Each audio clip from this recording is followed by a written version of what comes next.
If we want to create meaningful change in our lives, intentional change, this could be something along the lines of changing the career that you have, the way that you speak to yourself, your identity, how you show up in the world, maybe your financial status, your freedom, like anything that you really want to intentionally change in your life. There are actually 4 principles to creating change. And this is something that T. Harv Eker talks about in the Millionaire Mindset book, which I highly recommend for anyone wanting to not only create more wealth and understanding of how to actually cultivate a wealth mindset to hold space for more money, but all of the principles that he talks about surrounding money can actually be applied to every aspect of our lives. I have even related it a lot to my previous work in helping women with food freedom and body image healing and mindset work, which I still do a lot of that with clients, and I speak to that in a different light now.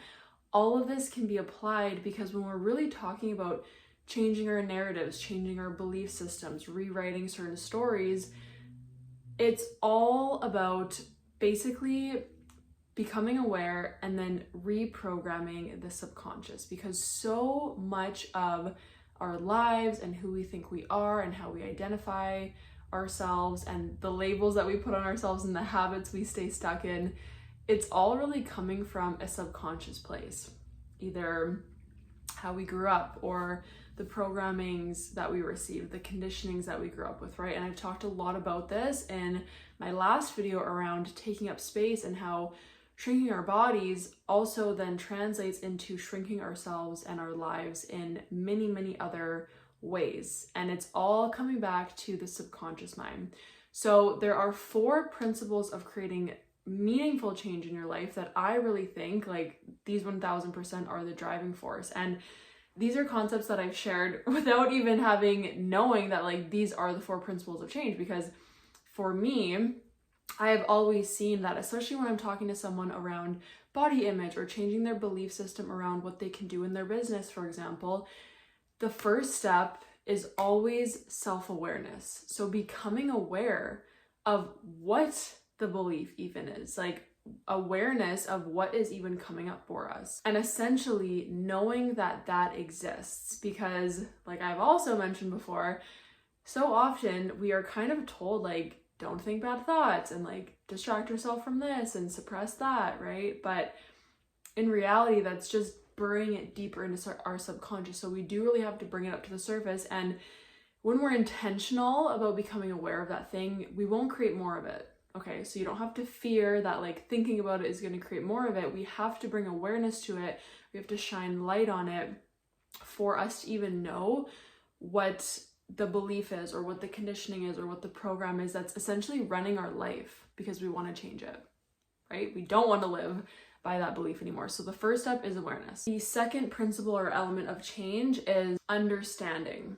So T. Harv Eker basically explains this as like understanding where this originated from.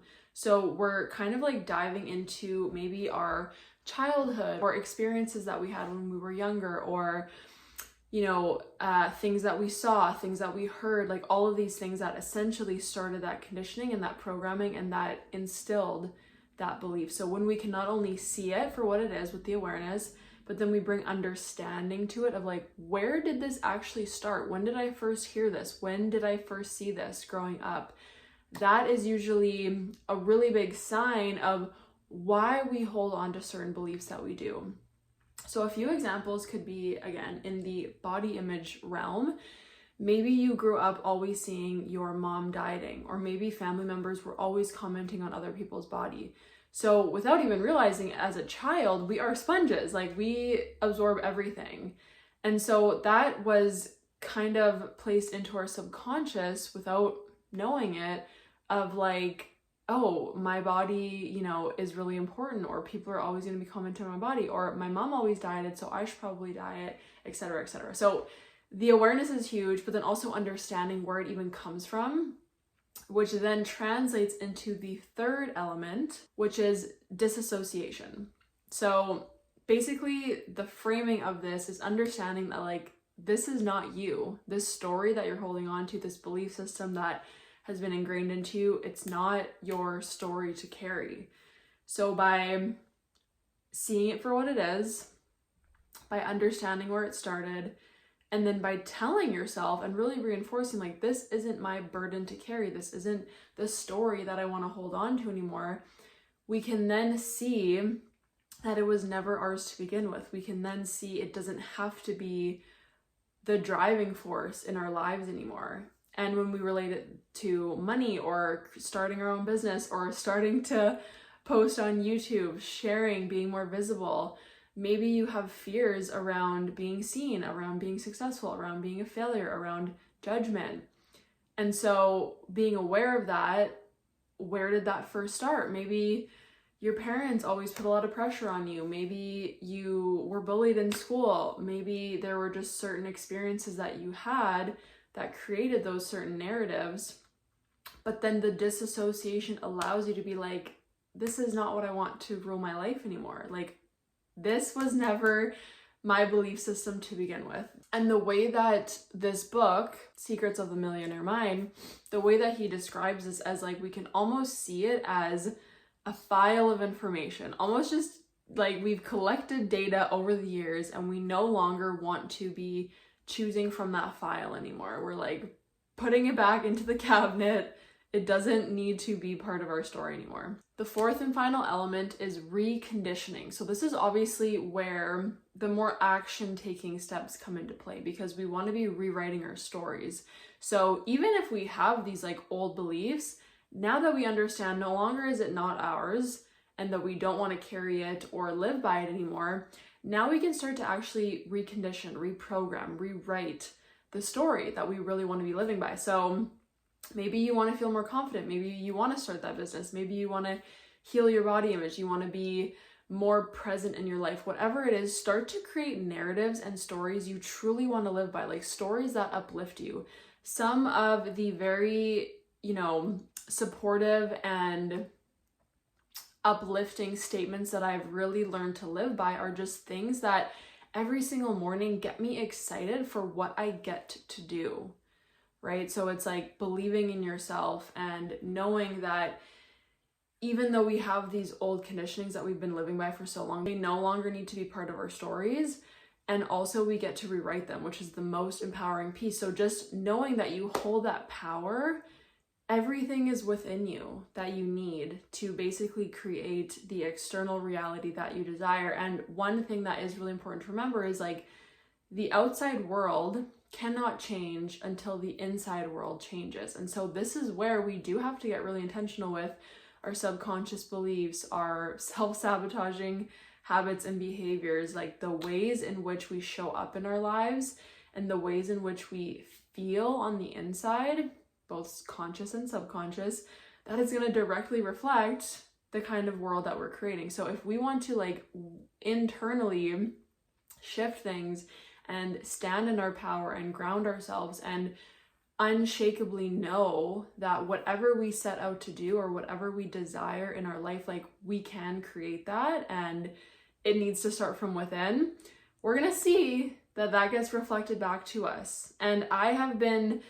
experimenting with this a lot. I have been really focused on shifting my internal narratives, my inner beliefs. I've been doing a lot of mindset work around money, hence the book that I'm reading right now, which again, I really recommend it. And just being really intentional with where am I placing my energy throughout my day? Am I focused on the negative, what I don't yet see in my physical world? Am I really getting down on myself? Like basically living from that old subconscious state, or am I really putting my energy and intentionality into feeling into what I desire and what lights me up and getting clear on those feelings now, not waiting for an external event to come in to change how I feel internally, but like changing my inside now, like being grateful, being present, looking at all the good that's around me, looking at how excited I am to create this world that I really desire. It's all about your energy. So when we can get really intentional around recreating those new beliefs, awareness, understanding, disassociating from it, and then recreating, right? Like reconditioning. We are creating from the inside out, and that is always when things are going to start to unfold for us, because that is just the law of the universe. Like, we cannot create from the outside and then expect the inside to change. We just can't. He uses so many examples around how lottery winners a lot of the time will, win the lottery, have all this money, and within a short frame of time, they'll sabotage it. They'll either spend it all or they'll lose it all, or something happens where they just can't hold that amount of wealth because they haven't done the internal work. They don't know how to hold that type of money. Their subconscious is like, we don't know what this even is. Like, we are used to living in lack, or like money makes us bad, or, my mom hates rich people, so I cannot be rich.